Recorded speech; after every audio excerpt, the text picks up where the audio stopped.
ఈనాటి మన పాఠంలో చర్చించబోయే అంశం ఏమిటంటే ప్రభావ వర్గాలు. మొన్నటి వరకు రాజకీయ పార్టీలు అంటే అర్థం ఏమిటి, రాజకీయ పార్టీల స్వభావం ఏమిటి, రాజకీయ పార్టీల నిర్వచనాలు ఏంటి, రాజకీయ పార్టీల లక్షణాలు ఏంటి, రాజకీయ పార్టీల విధులేమిటి లేక బాధ్యతలు ఏమిటి అనే అంశాలను మనము చర్చించాము మొన్నటి క్లాస్ వరకు. శుక్రవారం వరకు, శనివారం మీ క్లాస్ లేదు కాబట్టి ఈరోజు మనం చర్చించబోయే అంశం కొత్త టాపిక్ ప్రభావ వర్గాలు అని. ప్రభావ వర్గాలు ఏంటి? ప్రభావ వర్గాలు అంటే ఎవరైనా చెప్పండిరా, ప్రభావ వర్గాలు అంటే ఏంటి మీకు తెలిసినట్లుగా? ఏంటి ప్రభావ వర్గాలు? ప్రెజర్ గ్రూప్స్ అంటారు ఇంగ్లీష్లో. ప్రభావ వర్గాలను ఏమంటాము? Pressure groups. PRESSURE, pressure groups. ఏంటి ప్రెజర్ గ్రూప్ అంటే? నరసన్న, ప్రభావ వర్గాలు అంటే ఏమిట్రా? ప్రెజర్ గ్రూప్స్ అంటే ఏంట్రా?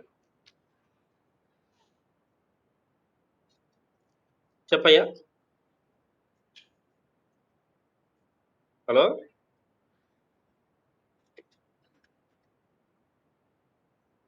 ఏయ్ ఉన్నారా మీరు లైన్లో? సార్ ఉన్నాం సార్. మరి చెప్పు నరసన్న, ఎవరైనా ఒకరు చెప్పండి, ఏంటి ప్రభావ వర్గాలు అంటే ఏంటి? ప్రెజర్ అంటే ఏంటి? ప్రెజర్ అంటే ఏంట్రా? మన సిలబస్ లో ఇది లాస్ట్ అంశం.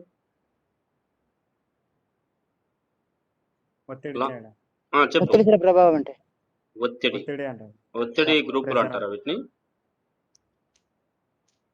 ఒత్తిడి వర్గాలు అంటారా? ఓకే. ఒత్తిడి అంటే ఏంటి? ఎందుకు వీటిని ఒత్తిడి వర్గాలు అన్నారు? పోనీ అట్లన్నా చెప్పండి. ఎందుకురా? ఇది మనకు లాస్ట్ యూనిట్లో అంటే సెకండ్ సెమిస్టర్లో లాస్ట్ యూనిట్కి వచ్చాము మనము. లాస్ట్ యూనిట్లో ఇది చివరి topic. Pressure groups or interest groups. Meaning, definition, types, functions, significance అని కూడా చెప్పవచ్చు. తర్వాత ఇంకోటి ఉంది, పబ్లిక్ ఒపీనియన్ చాప్టర్ ఉంది, దాని గురించి డిస్కస్ చేస్తా. ఫస్ట్ ఈ 2-3 రోజులు ఇది పడతాయి, తర్వాత పబ్లిక్ ఒపీనియన్ పడతాయి. చెప్పండి ఏమంటాము?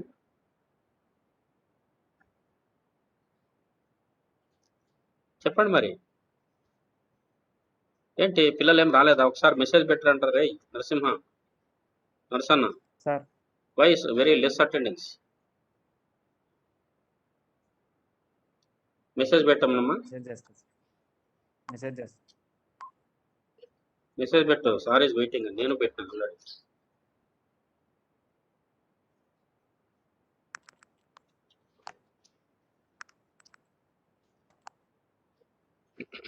సరే, నేను మీనింగ్ చెప్తుంటాను, ఈ లోపల మీరు మెసేజ్ చేయండి. స్టార్ట్ చేద్దాం.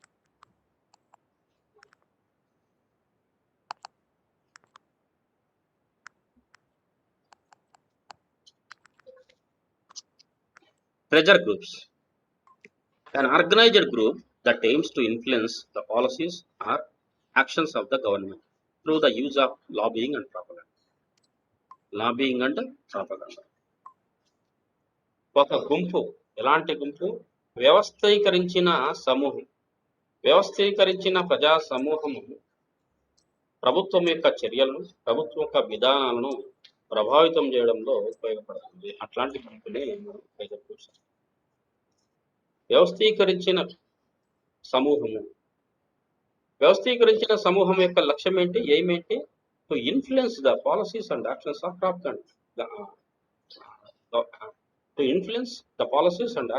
Government through the use of lobbying and propaganda. Lobbying అంటే ఏంటి? గవర్నమెంట్ లో లాబీ చేయడం. అంటే లాబింగ్ అంటే ఏమంటారు తెలుగులో కాదా పదము? లాబింగ్ అంటే playing a vital role in government and making government to accept their demands. వాళ్ళు ఏమైతే అనుకుంటారో, వాళ్ళు ఏమైతే కోరుకుంటారో ఆ కోరికలను నెరవేర్చే విధంగా నిర్ణయాలను, అంశాలను, విధానాలను వాళ్ళకు అనుకూలంగా తీసుకునేటట్లు ప్రయత్నం చేయడం, దాన్ని లాబింగ్. ప్రాపగాండా అంటే ప్రచారం చేయడం. ప్రాపగాండా అంటే ప్రచారం చేయడం. సో వ్యవస్థీకరించిన ప్రజా సమూహము ప్రభుత్వం యొక్క విధానాలను, ప్రభుత్వం యొక్క చర్యలను ప్రభావితం చేస్తూ వాళ్ళకు నచ్చినట్లుగా వాళ్ళ యొక్క కోరికల మేరకు విధానాలను, చర్యలను చేపట్టే విధంగా ప్రభుత్వాన్ని ఒత్తిడి చేయడము. అట్లాంటి సమూహాన్ని ప్రెజర్ గ్రూప్ అంటారు. అర్థమైందరా? ప్రెజర్ గ్రూప్ అంటే ఏంటి అర్థమైందా? హలో, ఉన్నారా లేదరా? నిద్రపోతున్నారా కాడదిల్లారా? మరి మాట్లాడరే. నేనేమో రాళ్ళకేమని చెప్తున్నానా? సమాధానం చెప్పండి.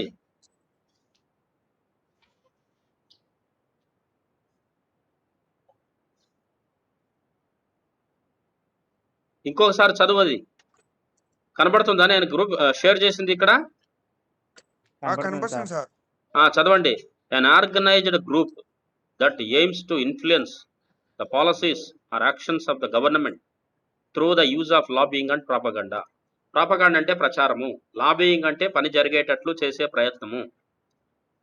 అంటే ప్రభుత్వము తీసుకునే చర్యలను, ప్రభుత్వం తీసుకొచ్చే విధానాలను తమకు అనుకూలంగా చర్యలు తీసుకునేటట్టు ఒత్తిడి చేసే యొక్క ప్రజా సమూహాన్ని ఒత్తిడి సంఘాలు అంటారు, లేక ప్రెజర్ గ్రూప్స్ అంటారు, లేక తెలుగులో ప్రభావ సంఘాలు అంటారు. అంటే వాళ్ళకు అనుకూలంగా నిర్ణయాలు తీసుకునేటట్లు ప్రభుత్వాన్ని ప్రేరేపిస్తారు, ప్రభావితం చేస్తారు. ప్రభావితం దేని ద్వారా చేస్తారంటే ప్రాపగండా చేయడం ద్వారా చేస్తారు. ప్రాపగండా అంటే ప్రచారం చేయడం ద్వారా చేస్తారు, లేకుంటే గవర్నమెంట్ లో లాబియింగ్ చేయడం ద్వారా చేస్తారు. That is called pressure group. Right. Act as a channel of communication between the people and government. Pressure groups ఒక కమ్యూనికేషన్ ఛానల్ గా పనిచేస్తాయి. ఎవరెవరికి మధ్య? ప్రజలకు ప్రభుత్వానికి మధ్య ప్రెజర్ గ్రూప్స్ కమ్యూనికేషన్ ఛానల్ గా పనిచేస్తాయి. Pressure groups play are act as a channel of communication between people and government. ప్రభుత్వానికి ప్రజలకు మధ్య ఒక సమాచారాన్ని ఇచ్చిపుచ్చుకునే ఛానల్ లాగా పనిచేస్తాయి ప్రెజర్ గ్రూప్స్. ప్రజల సమస్యలు ప్రభుత్వానికి తెలియజేస్తాయి, ప్రభుత్వ నిర్ణయాలను ప్రజలకు తెలియజేస్తాయి. కాబట్టి ఒక కమ్యూనికేషన్ ఛానల్ లాగా ఉపయోగపడతాయి ప్రెజర్ గ్రూప్స్ అని కూడా చెప్పవచ్చు. Next, pressure groups defined by three key features. 3 ముఖ్యమైన లక్షణాలను ఆధారంగా చేసుకొని ప్రెజర్ గ్రూప్స్ ని మనము డిఫైన్ చేయవచ్చు, అంటే నిర్వచించవచ్చు. ఏమిటి ఆ 3 ముఖ్యమైనవంటే, they seek to exert influence from outside rather than to win or exercise government power. They typically have a narrow issue focus. In some cases, they may focus on a single issue. ఇది మూడవది. చూడండి ఏమేమి ఉన్నాయి ఇక్కడ. 3 అంశాలు. Influence from out side, rather than to win. కనిపించడం లేదా? ఏరా నరసింహ, కనిపించడం లేదరా? ఇప్పుడు వచ్చింది సార్, కనిపించింది. చూడండి, they seek to exert influence from outside, అది ఒకటి. Rather than to win or exercise government power. ఈ ప్రభావ సంఘాలు అనేవి బయట నుంచి ప్రభావితం చేస్తాయి ప్రభుత్వాన్ని గెలిచి, ప్రభుత్వాన్ని ఏర్పాటు చేసి, ప్రభుత్వ అధికారాన్ని చలాయించి వాళ్ళు పనిచేయరు. ప్రభుత్వ అధికారాన్ని ప్రభావితం చేస్తారు. అది వీళ్ళ యొక్క గొప్పతనం, ప్రభావ సంఘాల గొప్పతనం. ప్రభుత్వ అధికారాలను ప్రభావితము చేస్తారు, ప్రభుత్వాన్ని ప్రభావితము చేస్తారు. అంతేకాని ప్రభుత్వంలో ఉండి వీళ్ళు ప్రభావితం చేయరు. అంటే మంత్రులుగా కానీ, ముఖ్యమంత్రులుగా కానీ, ఎమ్మెల్యేలుగా కానీ వీళ్ళు ఉండి పని చేయరు. ప్రజా సంఘాలుగా ఉంటారు, సమూహాలుగా ఉంటారు. ప్రభుత్వంలో బయట నుంచి ఒత్తిడి చేసి వాళ్ళ ప్రభావితాన్ని, వాళ్ళ యొక్క ప్రభావానికి లోనయ్యేటట్టు ప్రయత్నాలు చేసి వాళ్ళకు కావలసిన కోరికలను నెరవేర్చుకునే ప్రయత్నం చేస్తూ ఉంటాయి ప్రభావ సంఘాలు. They typically have a narrow issue focus. ఈ ప్రభావ సంఘాలకి చాలా చిన్న లేక నారో ఇష్యూ ఫోకస్ ఉంటుంది. అంటే సమస్యలు చిన్నవిగా ఉంటాయి, ఫోకస్ ఎక్కువగా ఉంటుంది. వీళ్ళు పెద్ద పెద్ద సమస్యల జోలికి వెళ్ళరు. దే ఫోకస్ అయిన సింగిల్ ఇష్యూ. ఒక్కోసారి ఒకే అంశాన్ని తీసుకుంటారు వీళ్ళు. ఒకే అంశాన్ని కూడా తీసుకుంటారు. చిన్న చిన్న అంశాలను దృష్టిలో పెట్టుకొని వీళ్ళు పని చేస్తూ ఉంటారు. ఆ అంశం మీదే ఫోకస్ చేస్తారు. ఆ అంశంలో ఆ సమస్యను పరిష్కరించే దిశగా ప్రయత్నం చేస్తుంటారు. Their members are united by either shared members are united shared feelings, shared emotions తో వాళ్ళు ఉంటారనమాట. ఇప్పుడు ఇప్పుడు మనము ఈ యొక్క నిర్వచనాలు చూసిన తర్వాత, ఈ యొక్క అర్థాలు చూసిన తర్వాత, ఇప్పుడు చెప్పండి ప్రభావ సంఘాలు అంటే ఒక ఎగ్జాంపుల్ 2-3 సంఘాలు చెప్పండి.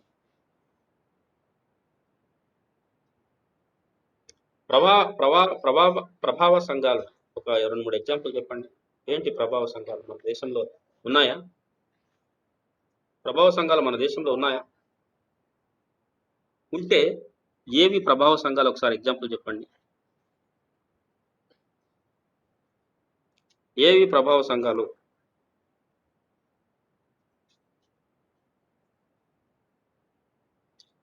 ఎగ్జాంపుల్ చెప్పండి రా. రాజకీయ పార్టీలు అంటే మీరు చెప్పారు ఇంతవరకు ఏవేవో రాజకీయ పార్టీలు అని. మరి ప్రభావ సంఘాలు అంటే ప్రెజర్ గ్రూప్స్ అంటే ఏవి? ఎగ్జాంపుల్ చెప్పండి.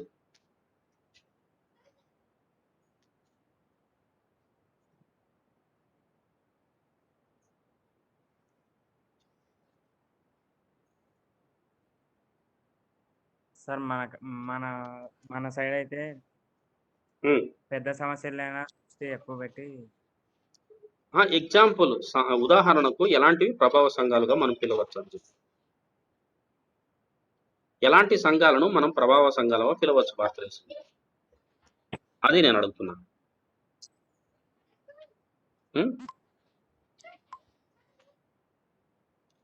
ఎలాంటి సంఘాలు ప్రభావ సంఘాలుగా మనము గుర్తించవచ్చు, పిలవచ్చు? ఇప్పుడు చెప్పాను కదా, organised group of people aiming to influence policies and actions of the government through lobbying and propaganda అని చెప్పాను.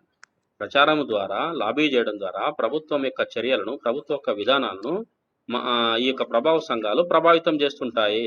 అట్లాంటి ప్రభావితం చేసే సంఘాలనే ప్రభావ సంఘాలు అని చెప్పాను. అర్థమైందా?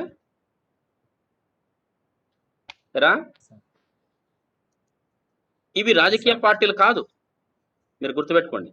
ఇవి రాజకీయ పార్టీలు కాదు. రాజకీయ పార్టీలు అంటే అధికారాన్ని చేజిక్కించుకొని ప్రభుత్వం ఏర్పాటు చేసి ప్రభుత్వం ద్వారా తమ యొక్క కార్యక్రమాలను, తమ యొక్క లక్ష్యాలను చేరుకుంటూ ఉంటాయి రాజకీయ పార్టీలు అయితే.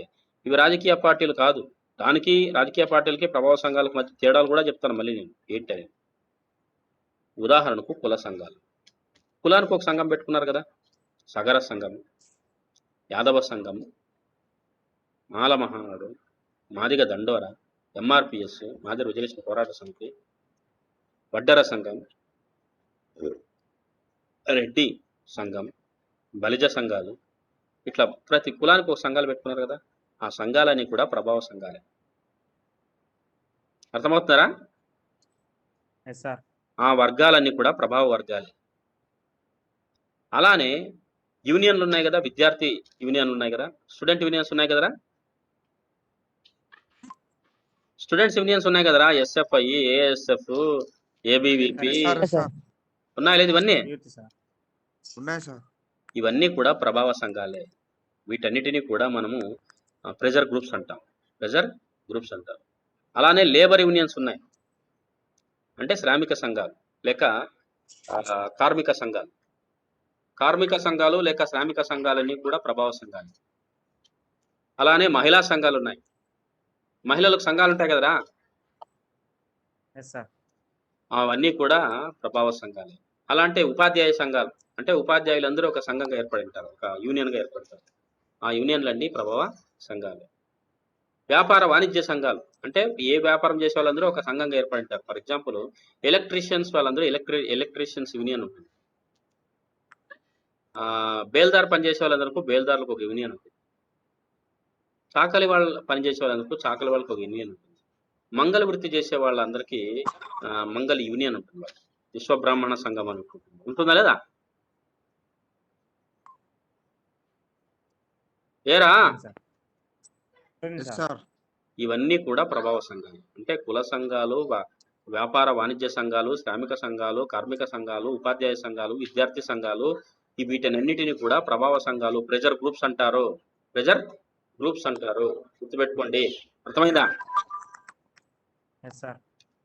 రైట్. ఇప్పుడు ఏమనేది ఎగ్జాంపుల్ చెప్పాను, ఎట్లాంటి వాటిని ప్రభావ సంఘాలు అంటారు. ఎందుకు చెప్పానంటే వాళ్ళ యొక్క యాక్టివిటీస్ కూడా మనకు తెలియాలి కాబట్టి, వాళ్ళ యొక్క చర్యలు కూడా మనకు తెలియాలి కాబట్టి, వాళ్ళ యొక్క ప్రాధాన్యత కూడా మనకు తెలియాలి కాబట్టి. అందుకోసమే మీరు చూడండి, వీళ్ళు ప్రభుత్వాన్ని ఒత్తిడి చేస్తారు, ప్రభుత్వాన్ని బయట నుంచి ప్రభావితం చేస్తారు, కానీ ప్రభుత్వంలో ఉండరు. ఈ కుల సంఘాలు కానీ, మత సంఘాలు కానీ, వ్యాపార సంఘాలు కానీ, వాణిజ్య సంఘాలు కానీ, విద్యార్థి సంఘాలు కానీ, ఉపాధ్యాయ సంఘాలు కానీ, మహిళా సంఘాలు కానీ, విశ్వబ్రాహ్మణ సంఘాలు కానీ, ఏవైనా కానీ ప్రభుత్వంలో ఉండరు. ప్రభుత్వం బయట నుంచి ఒత్తిడి చేసి వాళ్ళకు కావలసిన పనులు చేయించుకుంటూ ఉంటారు. ప్రజలకు అంటే ఆ కమ్యూనిటీ ప్రజలకు ప్రభుత్వానికి మధ్య వారధులుగా వ్యవహరిస్తూ ఉంటాయి ఈ సంఘాలు. వారధులుగా వ్యవహరిస్తూ ఉంటాయి సంఘాలు. కాబట్టి ఈ సంఘాలకు నేరో ఇష్యూ ఫోకస్ ఉంటుంది. చాలా సూక్ష్మమైన సమస్యల పట్ల వీళ్ళు పోరాటం చేస్తూ ఉంటారు. తర్వాత in some cases they may be focus on single issue. ఒక్కోసారి ఒకే ఒక సమస్య పైన పోరాటం చేసే అవకాశం కూడా ఉంటుందని చెప్పవచ్చు. సో ఇది డిఫైన్డ్. ఇక ఫస్ట్ ప్రపంచంలో ఎక్కడ ఈ యొక్క ప్రభావ సంఘాలు ప్రారంభమయ్యాయి అనేది మనము చూడాలి. ఎక్కడ ప్రారంభమయ్యాయి చూడండి. First in the pre industrial phase from the 1830s to 1870s, charitable organizations assisting the poor represented by dominant form of association. Membership in these organization considered mostly a middle class citizen. ప్రారంభమైంది ఎక్కడ ఇవి? First పారిశ్రామికీకరణ కంటే ముందే ప్రారంభం. అంటే పారిశ్రామిక విప్లవం ప్రపంచంలో రాకముందు ఫస్ట్ ప్రారంభమయ్యాయి ఈ ప్రభావ వర్గాలు. 1830 నుంచి 1870 దశకంలో కొన్ని చారిటబుల్ ఆర్గనైజేషన్స్ అంటే దాతృత్వ సంఘాలు కొన్ని ఉన్నాయి. ఆ దాతృత్వ సంఘాలు పూర్ పీపుల్కి రిప్రజెంట్ చేయడానికి డామినెంట్ పీపుల్ అసోసియేషన్ ఫామ్ చేశారు. వాళ్ళు ఈ ప్రభావ సంఘాలు మిడిల్ క్లాస్గా వీళ్ళు ఎదిగారు. మిడిల్ క్లాస్ అంటే మధ్యతరగతి ప్రజలుగా వీళ్ళు ఎదిగి ఆ విధంగా ఏర్పాటు చేసుకోవడం జరిగింది. Second phase correspondence to process of industrialisation. ఇది పారిశ్రామికీకరణ జరగక ముందే జరిగింది. తర్వాత సెకండ్ దశకు వచ్చేటప్పటికి పారిశ్రామికీకరణ జరిగిన సమయంలో ఇంకా బలపడ్డాయని చెప్పవచ్చు. Between 1960s and the early 90s, అంటే 1860 నుంచి 1900 వరకు, during this time group membership began to cross class lines. This period saw the establishment of economic groups such as the trade unions, employers organization, moreover agriculture groups formed in order to represent their interests. చూడండి, ఎందుకు trade unions వచ్చాయి, ఎందుకు వ్యాపార వర్గాలు వచ్చాయి? వ్యాపార వర్గాలు ఎందుకు వచ్చాయంటే వ్యాపారస్తులు ఉన్నారు కాబట్టి వ్యాపార వర్గాలు వచ్చాయి. కార్మిక గ్రూప్స్ ఎందుకు వచ్చాయి? కార్మిక వర్గాలు ఎందుకు ఏర్పడ్డాయి? కార్మికులు ఉన్నారు కాబట్టి కార్మిక సంఘాలు ఏర్పడ్డాయి. అలానే అగ్రికల్చర్ గ్రూప్స్ ఏర్పడ్డాయి, అంటే వ్యవసాయ సంఘాలు ఏర్పడ్డాయి, రైతు సంఘాలు ఏర్పడ్డాయి. రైతు సంఘాలు కూడా ప్రభావ వర్గాలే. అర్థమవుతున్నారా? రైతు సంఘాలు కూడా ప్రభావ వర్గాలే, వ్యాపార వాణిజ్య సంఘాలు కూడా ప్రభావ వర్గాలే, మరి యాజమాన్య వర్గాలు కూడా ప్రభావ వర్గాలే. యాజమాన్య గ్రూప్స్ ఉంటాయి కదా, అంటే మేనేజరల్ గ్రూప్స్ అంటారు వాటిని, లేదంటే ఎంప్లాయర్స్ గ్రూప్స్ అంటారు ఆర్గనైజేషన్, వాళ్ళు కూడా ప్రభావ వర్గాలే. వీళ్ళందరూ కూడా వాళ్ళ యొక్క ఇంట్రెస్ట్లు, వాళ్ళ యొక్క ప్రయోజనాలు పొందడానికి ప్రయత్నము చేస్తూ ఉంటారు. సో ఈ విధంగా pre industrialisation and after industrialisation, అంటే పారిశ్రామికీకరణ జరగక ముందు, పారిశ్రామికీకరణ జరిగిన తర్వాత ఈ ప్రభావ వర్గాలు ఏర్పాటాయి ప్రపంచవ్యాప్తంగానే చెప్పవచ్చు. ఒకప్పుడు కేవలం ఒకే వర్గంలో ఉండేవాళ్ళు, ఒకే వర్గం వాళ్ళు మాత్రమే ఆ యొక్క మెంబర్షిప్ తీసుకునేవాళ్ళు. ఇండస్ట్రియలైజేషన్ అయిన తర్వాత అనేక వర్గాల వాళ్ళు, అంటే ఉన్నవాళ్ళు లేనివాళ్ళు, ఆడవాళ్ళు మగవాళ్ళు అందరూ కలిసి అన్ని ప్రభావ వర్గాల్లో ఏర్పాటు అంటే మెంబర్షిప్ తీసుకోవడం ప్రారంభించారు. మెంబర్షిప్ అంటే ఏంటి? సభ్యత్వం తీసుకోవడము ప్రారంభించారు. ఇక మూడవ దశ ఏంటంటే third phase, lasted from 1920s to 1950, అంటే 1920 నుంచి 1950 వరకు దీన్ని మూడవ దశ అంటారు. And was characterised by the emergence of professional associations and promotional groups. Group membership increased to embrace progressively larger segments of the population. ఇది ఈ దశలో ఎక్కువగా వృత్తుల్లో ఉన్న వర్గాలు ప్రభావ వర్గాలుగా ఏర్పడ్డాయి. వృత్తి వర్గాలు అంటారు వీళ్ళని. వృత్తి వర్గాలు అంటే ఇప్పుడు మనము మంగళి చేసే వాళ్ళందరూ మంగళ వృత్తి, వాళ్ళ మంగళ సంఘం అంటే దాన్నే విశ్వ బ్రాహ్మణ సంఘంగా ఏర్పడ్డారు. చాకలి చేసే వాళ్ళందరూ వాళ్ళు చాకలి పని చేసే వాళ్ళందరూ చాకల సంఘంగా ఏర్పడ్డారు. వడ్డెర వాళ్ళు వడ్డెర సంఘంగా ఏర్పడ్డారు. అట్లా ప్రపంచంలో ఏ వృత్తిని అయితే చేస్తారో ఆ వృత్తి పరంగా సంఘాలుగా ఏర్పడడం 1920 నుంచి 1950 మధ్య 3వ దశలో జరిగిందని చెప్పవచ్చు. అప్పుడు ఎక్కువ segment of population was involved in this third phase అని చెప్పవచ్చు. 3వ దశలో ప్రపంచంలో ఎక్కువ ప్రజలు ప్రభావ వర్గాలుగా జాబితాలో చేరాయని కూడా మనము చెప్పవచ్చు. The fourth and present phase ఇప్పుడు the fourth and present phase can be regarded as a product of post industrialism. అంటే ఇండస్ట్రియలైజేషన్కి ముందు, ఇండస్ట్రియలైజేషన్ తర్వాత, ఇండస్ట్రియలైజేషన్ అయిపోయిన తర్వాత ఏ విధంగా జరిగిందనే దాన్ని 4వ దశ అని చెప్పవచ్చు. It is characterised by the rise of group promoting post industrial values, environmental issues and civil rights. In general, post industrial democracies tend to display a higher level of pluralism than previous phases. అంటే పారిశ్రామికీకరణ అనంతరం జరిగిన ప్రభావ వర్గాల నిర్మాణంలో ఎక్కువగా దేనిపైన focus చేస్తాయి? Civil rights మీద, అంటే పౌర హక్కుల పైన, వాతావరణ సమస్యల పైన, ఎన్విరాన్మెంటల్ ఇష్యూస్, ఇండస్ట్రియల్ వాల్యూస్ పైన ఎక్కువగా ఫోకస్ చేశాయి అని చెప్పవచ్చు. ప్లూరలిజం, బహుళత్వం పైన. ప్లూరలిజం అంటే బహుళత్వం, అంటే బహుళ జాతి సంస్కృతులు ప్రపంచ వ్యాప్తంగా బహుళ జాతి సంస్కృతుల సమాజాలు ఏర్పడ్డాయి కాబట్టి ఆ సమాజాల్లో వచ్చిన బహుళ సంస్కృతుల సమస్యల గురించి కూడా ప్రస్తావన తీసుకోవడానికి ప్రభావ వర్గాలు ఏర్పడ్డాయని చెప్పవచ్చు. సో ఇది 4వ దశ అని చెప్పవచ్చు. Difference between pressure groups and political parties. ఇక్కడ మీకు చెప్పాను కదా, ఇది చెప్తానని. ఇప్పుడు చూడండి, రాజకీయ పార్టీకి ప్రభావ వర్గానికి మధ్య తేడా క్లియర్గా ఉంది. చూడండి, మీరు చదవండి. కనిపిస్తున్నారా మీకు ఇక్కడ? కనిపిస్తుంది. చదవండి, నేను మళ్ళీ ఎక్స్ప్లెయిన్ చేస్తాను. చదవండి ఒకసారి.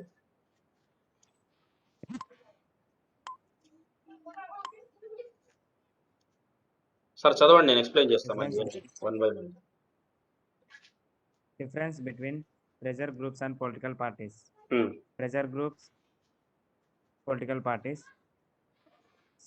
seek to expert influence, narrow issue focus,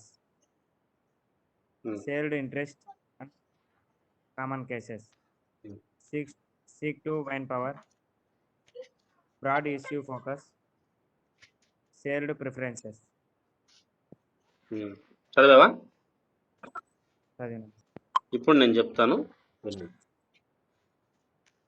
ఏంటంటే ఫోటో తీసుకొని చెప్తాను.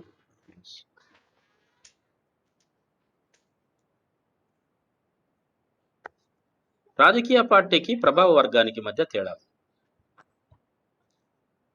నేను రాజకీయ పార్టీల గురించి మనం ఆల్రెడీ డిస్కస్ చేశాం. మళ్ళీ నేను తనకు చెప్పాల్సిన అవసరం లేదు, ఆల్రెడీ చాలా డెప్త్గా అనాలిసిస్ చేశాను.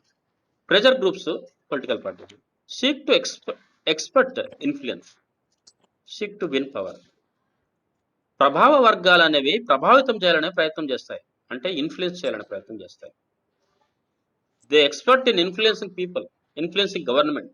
ప్రభుత్వాన్ని ప్రభావితం చేస్తుంది.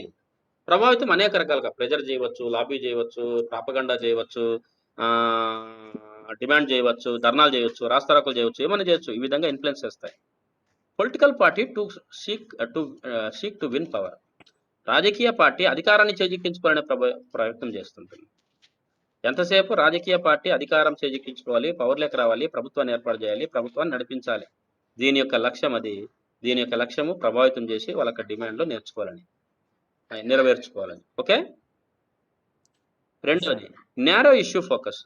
ప్రెజర్ గ్రూప్స్ అనేవి చాలా నేరోగా ఉంటాయి, వాళ్ళ సమస్యలు చాలా చిన్నవిగా ఉంటాయి, చాలా సూక్ష్మమైనవి, పెద్ద సమస్యల జోలికి వెళ్ళరు. అవి ఎంతసేపు ఈ యొక్క గ్రూప్స్కు సంబంధించిన ప్రయోజనాలకు మాత్రమే సంబంధించినవి. ప్రెజర్ గ్రూప్స్కు మాత్రమే సంబంధించిన వాటిపైనే వాళ్ళు పోరాటం చేస్తుంటారు. ఉదాహరణకు విద్యార్థి సంఘాలు దేని గురించి పోరాటాలు చేస్తాయ్యా? విద్యార్థి సంఘాలు పోరాటాలు చేస్తాయి కదా, దేని గురించి పోరాటాలు చేస్తాయి? వాళ్ళ సమస్యలన్నీ చాలా సూక్ష్మంగా ఉంటాయి. ఫీజులు పెంచుతున్నారని, కరోనా టైంలో కాలేజీలకి పిల్లలు రప్పిస్తున్నారని, లేకుంటే పిల్లలకు క్లాసులు సక్రమంగా జరగట్లేదని, విద్యార్థులకు స్కాలర్షిప్స్లు సరైన టైంకి రావట్లేదని. ఇవే కదా విద్యార్థి సంఘాలు చేసే పోరాటము. అంతేనా? లేకుంటే అగ్రికల్చర్ ప్రోడక్ట్లు పెరిగిపోయినాయి, ధరలు పెరిగిపోయినాయని, తర్వాత పేద ప్రజలు లేక రైతులు ఆత్మహత్యలు చేసుకుంటున్నారని వాళ్ళపైన పోరాటాలు చేస్తారు వీళ్ళు. అవును సార్. లేదు సార్. సో వాళ్ళు చాలా సూక్ష్మమైన స్టూడెంట్స్ సమస్యలపైనే పోరాటం చేస్తారు. ఆ సూక్ష్మమైన సమస్యలు కూడా ఆ యొక్క ప్రభావ వర్గానికి సంబంధించినవే. సాధారణ అంశాల జోలికి వీళ్ళు వెళ్ళరు. అలానే నీకు కుల కుల సంఘాలుంటాయి. కుల సంఘాలు ఆ కులంకి ఏమైనా అన్యాయం జరిగితే, ఆ కులం వాళ్ళు ఎవరైనా చనిపోతే, ఆ కులం వాళ్ళు ఎవరైనా టార్చర్ చేస్తే వాళ్ళ తరపున వాదిస్తాయి. వాళ్ళ యొక్క డిమాండ్లు నెరవేర్చాలని ప్రయత్నం చేస్తుంటారు. అంతేనా కదా? అంతేనా కదా? విశ్వబ్రాహ్మణ సంఘం ఏం ఎస్ సార్. చేస్తుంది? విశ్వబ్రాహ్మణుల పైన ఎవరైనా దాడి చేస్తే ఆ దాడులను అడ్డుకుంటుందని ప్రయత్నం చేస్తుంది. వాళ్ళకి అండగా నిలబడతాము, న్యాయ పోరాటం చేస్తామని మాట ఇస్తుంది. వాళ్ళ కోసం పోరాటాలు చేస్తాయి. డిమాండ్లు నెరవేర్చాలని పోరాటం చేస్తాయి. ఎవరైనా ఎస్సీ మీద, ఎస్టీ మీద, మాల మీద, మాదిగ మీద ఎవరైనా దాడి చేస్తే ఆ దాడికి వ్యతిరేకంగా రాస్తారోకోలు చేస్తాయి, ధర్నాలు చేస్తాయి, పోలీస్ స్టేషన్లో పోయి బందులు చేస్తాయి. వాళ్ళకి నష్టపరిహారం చెల్లించాలని కలెక్టర్ ఆఫీస్లో, ఎంఆర్ఓ ఆఫీస్లో డిమాండ్ చేస్తాయి. అంతేగాని కుల సంఘాలు ఇంకొక కులం వాళ్ళకి ఇంకొక కులం యొక్క ప్రయోజనానికి ఉపయోగపడే పనులు చేస్తాయా? సార్ చేస్తాయా? సార్ చెప్పు. సార్ స్టూడెంట్స్ మధ్య కులపరంగా సమస్యలు వస్తాయి సార్. అది అది అది ఇంటర్నల్ ప్రాబ్లం. అది అంతర్గత సమస్య. ఏమి ఓకే సార్. అది ఓకే సార్. విద్యార్థి సంఘాల్లో కులాల సమస్య వస్తే అది అంతర్గతంగా వాళ్ళ మధ్య నాయకత్వ పోరులో వచ్చే సమస్యలు అవి. Okay okay. సార్. సో కాబట్టి ఓకే సార్. కులం గురించి ఆలోచన చేస్తుంది. కుల ప్రయోజనాల గురించి, కుల సంఘాలు కుల ప్రయోజనాల గురించి ఆలోచిస్తాయి. వ్యాపార వాణిజ్య సంఘాలు ఉన్నాయి. ఫర్ ఎగ్జాంపుల్ వ్యాపార వాణిజ్య సంఘాలు అంటే బంగారం నగల దుకాణాల యజమానుల సంఘం ఉంటుంది. తెలుసా మీకు? నగల ఎస్. దుకాణాల యజమానుల సంఘం ఒకటి ఉంటుంది. అంటే జ్యువెలరీస్ ఓనర్స్ అసోసియేషన్ అని ఒకటి ఉంటుంది. మేనేజ్ జ్యువెలరీ ఓనర్స్ అసోసియేషన్ అంటే ఏంది? బంగారు దుకాణాల యజమానుల సంఘం. వాళ్ళు ఏం చేస్తారు? బంగారు వ్యాపారానికి సంబంధించిన అంశాలపైన మాత్రమే ప్రభుత్వానికి రిప్రజెంటేటివ్స్ ఇస్తుంటారు, ప్రభుత్వానికి విన్నవిస్తుంటారు, ప్రభుత్వం ద్వారా వాళ్ళ పనులు చేయించుకుంటూ ఉంటారు. అంతేనా కదా? అంతే సార్. సో కాబట్టి సార్. ఈ నేరో ఫోకస్ గా ఉంటాయి ఈ యొక్క ప్రభావ సంఘాలు. ప్రభావ సంఘాలు ఎంతసేపు వాళ్ళ యొక్క వర్గానికి సంబంధించిన ప్రయోజనాలను పెంపొందించుకోవడానికి, వాళ్ళ వర్గానికి సంబంధించిన ప్రయోజనాలు సాధించుకోవడానికి మాత్రమే పోరాటాలు చేస్తూ ఉంటాయి. ఆ విధంగా వాళ్ళ సమస్యల ఉంటాయి. దానికే సూక్ష్మమైన సమస్యలు అనిగా చెప్పవచ్చు. అదే నీకు political parties broad issue focus ఉంటాయి. బ్రాడ్ అంటే స్థూలమైన సమస్యల పట్ల పోరాటం చేస్తుంటాయి రాజకీయ పార్టీలు. అందుకే రాజకీయ పార్టీలు అన్ని చోట్ల ఎవరైనా చనిపోతే అక్కడికొచ్చి దాన్ని ధర్నా చేస్తారు, రాస్తారోకలు చేస్తారు. రైతులు చనిపోతే రైతుల దగ్గరికి వెళ్తారు, కార్మికులు చనిపోతే కార్మికుల దగ్గరకు వస్తారు, కర్షకులు చనిపోతే కర్షకుల దగ్గరికి వెళ్తారు, విద్యార్థులు ఎవరైనా చనిపోతే విద్యార్థుల దగ్గరకు వచ్చి సంఘీభావం తెలిపి వాళ్ళకు మద్దతుగా నిలబడాలని ప్రయత్నం చేస్తారు. విద్యార్థి సమస్యల గురించి మాట్లాడతాయి రాజకీయ పార్టీలు, రైతు సమస్యల గురించి మాట్లాడతాయి రాజకీయ పార్టీలు. అట్లనే వస్త్ర దుకాణాల యజమానుల గురించి మాట్లాడతాయి రాజకీయ సమస్యలు, కార్మికుల సమస్యల గురించి కూడా మాట్లాడతాయి రాజకీయ పార్టీలు. కాబట్టి ఈ బ్రాడ్ ఇష్యూ ఫోకస్ గా ఉంటాయి రాజకీయ పార్టీలు. అర్థమైందా? Yes sir. సూక్ష్మమైనవి, స్థూలమైనవి వాళ్ళ యొక్క సమస్యలు. రాజకీయ పార్టీల సమస్యలు చూసే కోణము స్థూలమైనవి. అదే ప్రెజర్ గ్రూప్స్ చూసే కోణము సూక్ష్మమైనది. ఇక shared interest, common causes, shared preferences. ఇక్కడ ఇంట్రెస్ట్లు అనేవి కామన్ గా ఉంటాయి. ఆ కులానికి లేక ఆ మతానికి లేక ఆ వర్గానికి లేక ఆ గ్రూప్ కి సంబంధించిన ఇంట్రెస్ట్లే వీళ్ళ ఇంట్రెస్ట్. అర్థమైందా? ఇది షేర్డ్ ప్రిఫరెన్సెస్. ఇది అందరి ప్రిఫరెన్సెస్ ఇందులో ఇమిడి ఉంటాయి రాజకీయ పార్టీలో. కాబట్టి రాజకీయ పార్టీ అనేది broader, wider and pressure groups is narrow అని చెప్పవచ్చు. సో ఇది రెండు మధ్య ఉండే తేడాగా మనము చెప్పవచ్చు. ఏమ్మా కామన్ కాజెస్ అంటే ఈ గ్రూప్ కు సంబంధించిన కారణాలు లేక ఫలితాలు. కేవలం ఏ గ్రూప్ అయితే ఉంటుందో, ఫర్ ఎగ్జాంపుల్ విద్యార్థి సంఘము, ఉపాధ్యాయ సంఘము, మహిళా సంఘము. మహిళా సంఘాలు వాళ్ళు ఎవరి కోసం పోరాటం చేస్తారు? కేవలం మహిళల కోసమే పోరాటం చేస్తారు. ఈ సంఘం యొక్క ఉద్దేశం ఏంటి? మహిళా సంఘాలే కామన్ కాజెస్ గా ఉపయోగపడుతుంది. మహిళా సమస్యలే కామన్ కాజెస్ గా మనకు ఈ మహిళా సంఘాలు చూస్తాయి. అర్థమైందా? వ్యాపార సంఘాలు ఏం చేస్తాయి? కేవలం ఆ వ్యాపారస్తులు ఏ వ్యాపార సంఘంలో అయితే ఉంటారో ఆ వ్యాపారస్తులకు సమస్యలు మాత్రమే కామన్ కాజెస్ గా చూస్తాయి వ్యాపార సంఘాలు. అంతేగాని మిగతా వ్యాపార సంఘాల గురించి పట్టించుకోదు. అర్థమైందా? ఓకే సార్, అర్థమైంది సార్. ఇప్పుడు విద్యార్థి సంఘాలు ఒకవేళ కేవలం విద్యార్థుల గురించి మాత్రమే మాట్లాడతాయి, అంతేగాని రైతుల గురించి, వ్యాపారస్తుల గురించి, వ్యాపారస్తుల యొక్క హక్కుల గురించి పోరాటాలు చేస్తాయి విద్యార్థి సంఘాలు. చేయవు సార్. కాబట్టి ఏ వర్గానికి సంబంధించిన ప్రయోజనాలు అయితే ఆ వర్గానికి సంబంధించిన ప్రయోజనాలే ఆ వర్గ ప్రయోజనాలు. అవి సాధారణ ప్రయోజనాలు, సాధారణ కారణాలుగా మనము చెప్పవచ్చు. ఓకేనా? Okay sir. రైట్. ఇది ప్రభావ సంఘాలు మరియు రాజకీయ పార్టీల మధ్య తేడాలుగా మనం డిస్కస్ చేయవచ్చు. Next, types of pressure groups. ప్రభావ సంఘాలు రకాలు. మనం ఒకసారి రకాలు చూద్దాం. ఏంటి ప్రభావ సంఘాలు, ఎన్ని రకాలు ఉన్నాయి, ఎన్ని ఉన్నాయి చెప్పండి ప్రభావ సంఘాల రకాలు. ఇక్కడ గమనించండి.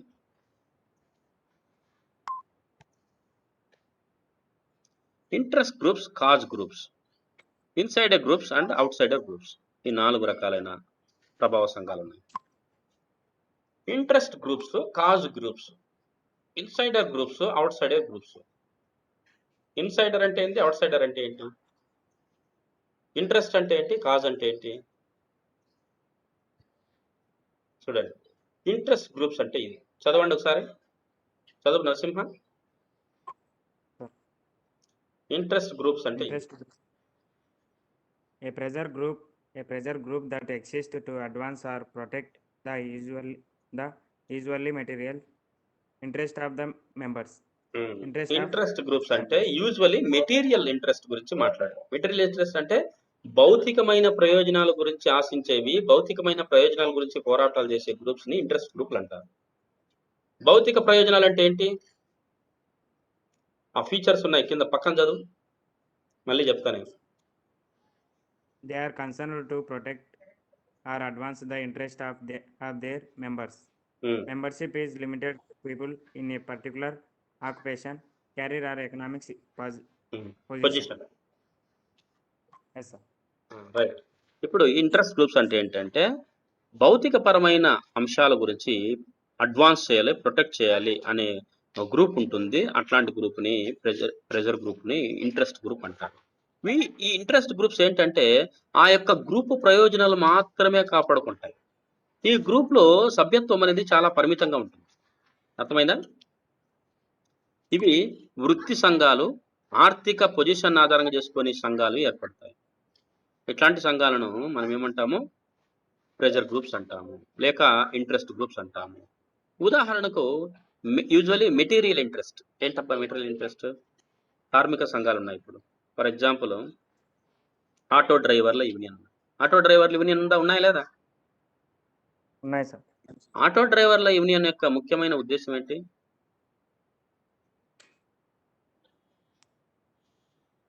ఏముంటాయి వాళ్ళ లక్ష్యాలు, ఏముంటాయి చెప్పు. వాళ్ళ ప్రయోజనాలు ఏముంటాయి వాళ్ళు చెప్పు. వాళ్ళ ప్రయోజనాలు, ఆటో డ్రైవర్ల యూనియన్ల ప్రయోజనాలు ఏముంటాయి చెప్పండి.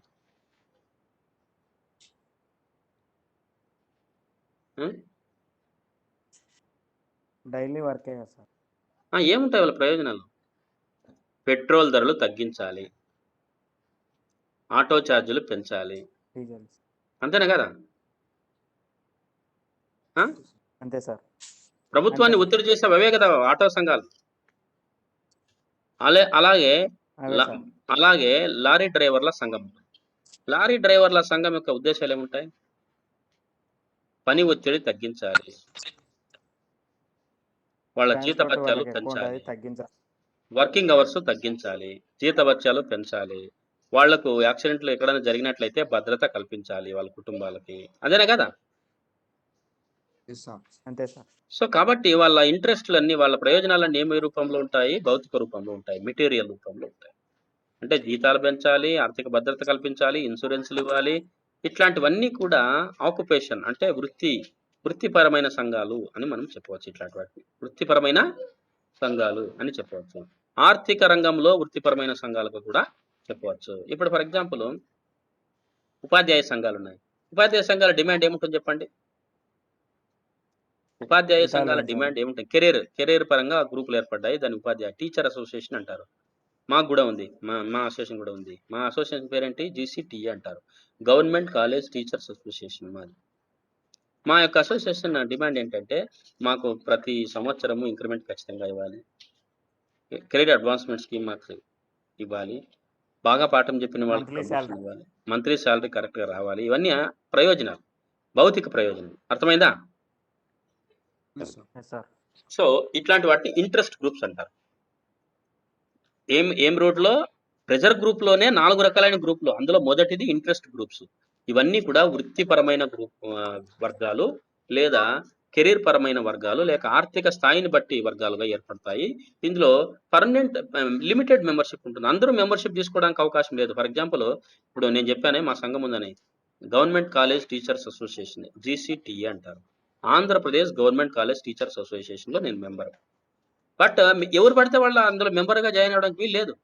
అవుతుందా? అందులో మా యొక్క సంఘంలో మెంబర్గా జాయిన్ కావాలంటే, మా సంఘ సభ్యత్వం కావాలంటే ఫస్ట్ లెక్చరర్గా అపాయింట్ అవ్వాలి. లెక్చరర్గా అపాయింట్ అయితే మా సంఘంలో సభ్యత్వాన్ని తీసుకోవడానికి అవకాశం ఉంటుంది. కాబట్టి పరిమితము, సంఘ సభ్యత్వము ఇక్కడ పరిమితము. అర్థమైందా? Okay, sir. అర్థమైంది సార్. సంఘ సభ్యత్వం అనేది పరిమితము. ఎవరు మాత్రము ఈ సంఘంలో సభ్యత్వం తీసుకోవడానికి అవకాశం ఉంటుంది? ఆ సంఘ సభ్యత్వం ఎవరు తీసుకోవాలంటే లెక్చరర్ ఎవరైతే వాళ్ళు మాత్రమే తీసుకోవాలి. మిగతా వాళ్ళని తీసుకోవడానికి వీలు లేదు. ఎవరు పడితే వాళ్ళు సభ్యత్వం తీసుకోవడానికి వీలు లేదు. ఎందుకంటే సభ్యత్వము పరిమితమైంది. సభ్యత్వము వృత్తిపరంగా ఉంటుంది కాబట్టి ఆ వృత్తుల్లో ఉండే వాళ్ళు మాత్రమే సభ్యత్వం తీసుకోవాలి. అలానే నేను ఆటో డ్రైవర్ యూనియన్లో నేను సభ్యత్వం తీసుకునేకి ఉందా అవకాశం? ఉండదు సార్. ఉండదు. ఎందుకంటే ఆటో డ్రైవర్ యూనియన్లో సభ్యత్వం తీసుకోవాలి. అర్థమైందా? వీటిని ఏమంటామంటే ప్రెజర్ గ్రూప్స్ అంటాం. దాన్ని ఏమంటాము? ఇంట్రెస్ట్ గ్రూప్స్ అంటాము.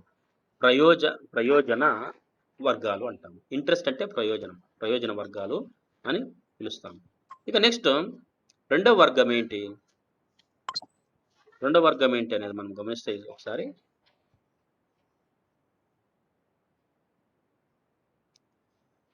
Cause groups. కాజ్ అంటే లక్ష్యము, ధ్యేయము, ఉద్దేశము అని అర్థం. అర్థమైందా? CAUSE కాజ్ అంటే లక్ష్యము, ధ్యేయము, ఉద్దేశము అని అర్థం. కనా కొన్ని లక్ష్యాల కోసము, కొన్ని ధ్యేయాల కోసము ఒక గ్రూప్లు ఏర్పడతాయి, కొన్ని గ్రూప్స్ ఏర్పడతాయి. A pressure group that exist to advance particular values, ideals and principles. కొన్ని విలువలను కాపాడడానికి, కొన్ని ఆశయాలను కాపాడడానికి, లేక సూత్రాలను కాపాడడానికి, నియమ నిబంధనలు కాపాడడానికి గ్రూపులు ఏర్పడతాయి. అట్లాంటి వాటిని లక్ష్యాల వర్గాలు అంటాము, లేక ఉద్దేశ వర్గాలు అంటాము. అర్థమైందా? They seek to advance particular ideals or principles. Membership is open to all. Members are motivated by moral and altruistic concerns of the betterment of the others. దీనికి మెంబర్షిప్ ఎవరైనా జాయిన్ అవ్వచ్చు ఈ ఉద్దేశం. For example, values, ideals and principles. మనం group ఉంది. ఎట్లాంటి values, ఎట్లాంటి ideals, ఎట్లాంటి ప్రిన్సిపల్స్ అంటే డెమోక్రటిక్ రిఫార్మ్స్ అసోసియేషన్ అని, లేదంటే అసోసియేషన్ ఫర్ డెమోక్రటిక్ రిఫార్మ్స్ ఉందా మీకు? ప్రజాస్వామ్య సంస్కరణల సంఘము అని ఉంటుంది భారతదేశం. తెలుసా మీకు? ప్రజాస్వామ్య సంస్కరణల సంఘం అని భారతదేశంలో ఒక సంఘం ఉంది. అది ఒక కాజ్ గ్రూప్. అది అంటే ఏంటి? ప్రజాస్వామ్య సూత్రాలను, ప్రజాస్వామ్య ఆశయాలను కొనసాగించడానికి, పెంపొందించడానికి, ఉన్నత దశకు తీసుకెళ్లడానికి ఆ గ్రూప్ పనిచేస్తుంది. అర్థమైందా? ప్రజాస్వామ్య విలువలను పెంపొందించడానికి, ప్రజాస్వామ్య విలువలను కాపాడడానికి ఆ గ్రూప్ పనిచేస్తుంది. దీంట్లో మెంబర్షిప్ అనేది ఎవడైనా జాయిన్ కావచ్చు. దీనికి లిమిటెడ్ అనేది లేదు. ఎందుకంటే ప్రజాస్వామ్యం పట్ల అవగాహన ఉన్నవాళ్ళు, ప్రజాస్వామ్యం అంటే ఇష్టం ఉన్నవాళ్ళు, ప్రజాస్వామ్యం అంటే ప్రాణం ఇచ్చేవాళ్ళు, ప్రజాస్వామ్యము, స్వేచ్ఛ గురించి పోరాటాలు చేసేవాళ్ళు ప్రతి ఒక్కరూ ఈ గ్రూప్లో సభ్యత్వము తీసుకోవచ్చు. అందుకే మెంబర్షిప్ ఈజ్ ఓపెన్. అర్థమైందా? ఇప్పుడు విద్యార్థి సంఘాలు ఉన్నాయి. విద్యార్థి సంఘాలు మెంబర్షిప్ ఏ విద్యార్థి అయినా జాయిన్ కావచ్చా, జాయిన్ కాకుండా ఉండవచ్చా? కొంతమంది జాయిన్ కావాలి. విద్యార్థి సంఘాలు దేనికోసం ఉపయోగపడతాయి? Ideals, principles, values, discipline. మనకు అందుకే రాసింటారు విద్యార్థి సంఘాలు, కొన్ని రాసింటారు. అంబేద్కర్ విద్యార్థి సంఘం అంటే అంబేద్కర్ స్టూడెంట్స్ అసోసియేషన్ ఉంటుంది. వాళ్ళు ఏమని రాసింటారు? ఎడ్యుకేట్, అజిటేట్, ఆర్గనైజ్ అని రాసింటారు. ABVPలు రాసింటారు, హిందువుగా జన్మించి హిందువుగా గర్వించాలి. లేకుంటే హిందువుగా జీవించు, హిందువు అని గర్వించు అని రాసింటారు లేదా? రాసింటారు. అంటే వాళ్ళ విలువలు అవి, వాళ్ళ ఐడియల్స్ అవి, వాళ్ళ ప్రిన్సిపల్స్ అవి. దేశం ముందు తర్వాత నేను అని ఏబీవీపీలు రాసింటారు. ఎస్ఎఫ్ఐలు ఏం రాసింటారు? ఏఎస్ఎఫ్ఐలు ఏం రాసింటారు?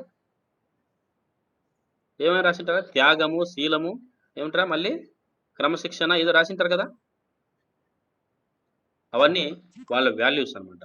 సో వాల్యూస్ ఆధారంగా చేసుకొని, ఐడియల్స్ ఆధారంగా చేసుకొని, ప్రిన్సిపల్స్ ఆధారంగా చేసుకొని వర్గాలు ఏర్పడతాయి. వాటిని లక్ష్యాల వర్గాలు అంటారు, లేకుంటే ధ్యేయ వర్గాలు అంటారు, లేక గ్రూప్స్, కాజ్ గ్రూప్స్ అంటారు. బట్టి ఈ కాజ్ గ్రూప్స్ లో ఎవరైతే ఆ కాజ్ కోసం పోరాటం చేస్తారో, ఎవరైతే ఆ కారణాల కోసం, ఆ ఉద్దేశాల కోసం, ఆ విలువల కోసం పోరాటాలు చేస్తారో, పోరాటం చేయదలుచుకున్న భావన ఉంటుందో వాళ్ళందరూ సభ్యులుగా చేరవచ్చు.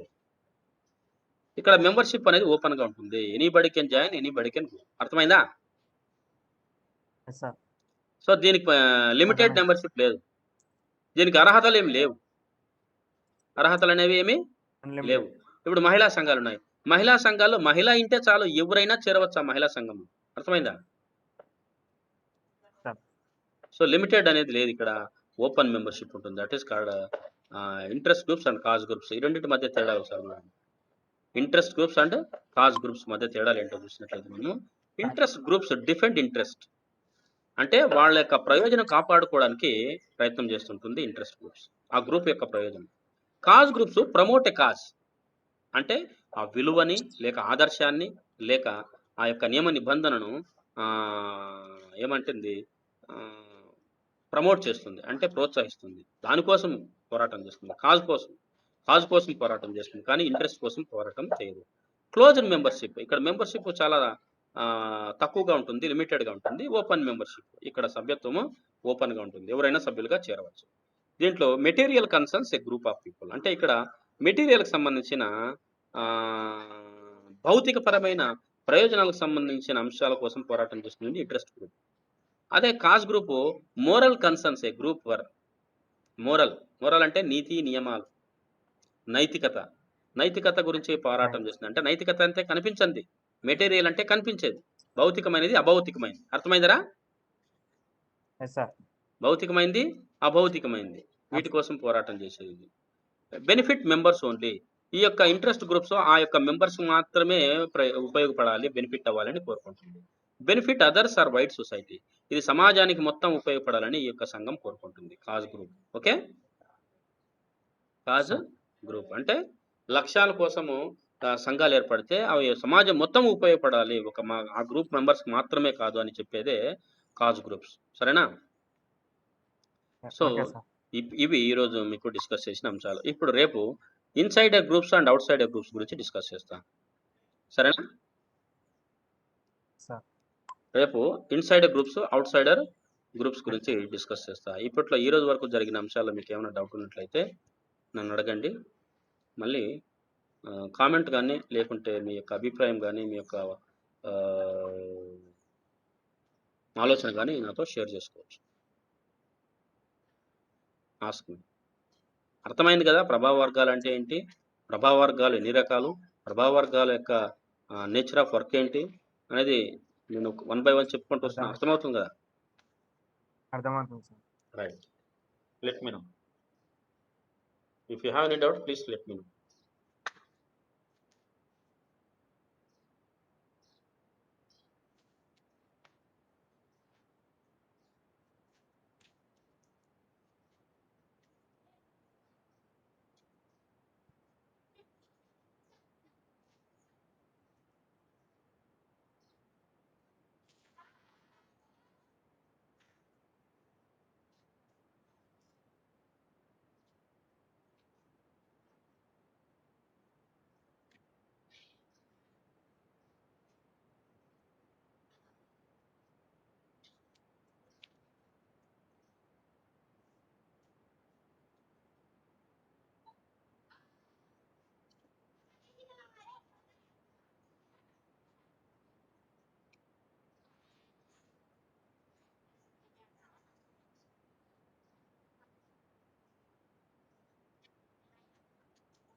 అలానే ఉండండి ఒక్క నిమిషం.